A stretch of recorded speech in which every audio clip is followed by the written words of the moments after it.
paano mag-basket. Una, dribble ka. Dapat sakto-sakto lang. Sakto-sakto lang kapag palangga. Pag oras, ang iatag mo siya. Para hindi ka na masakitan once nga baliwaon yan.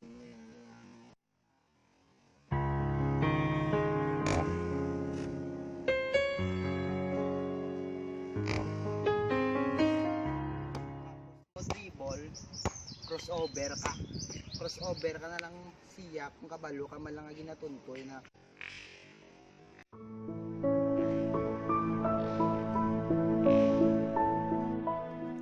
tatlo, tira. Tirahon niya lang ka sa mga tinaga nga pakiligya. Kung once nga makilig ka na siya, tandaan mo, hindi naman na Japon kaya panindugan ng mga ginapanghambal niya.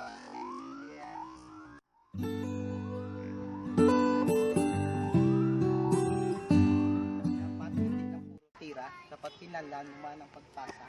Pasa mo na lang ang pagpalangga mo siya para hindi ka na mag-asa na maging kamupang.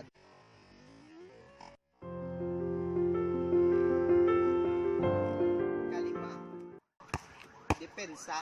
Dapat dipensaan mo sa sang hugot kay basi patalangon niya ka. Kag once kung matalang niya ka, basi kadlawan niya lang ka kung makita ya ka nga kasakitan ka na sang sobra.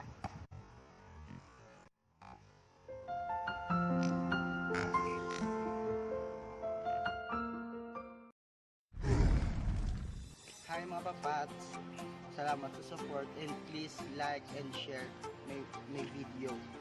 And God bless.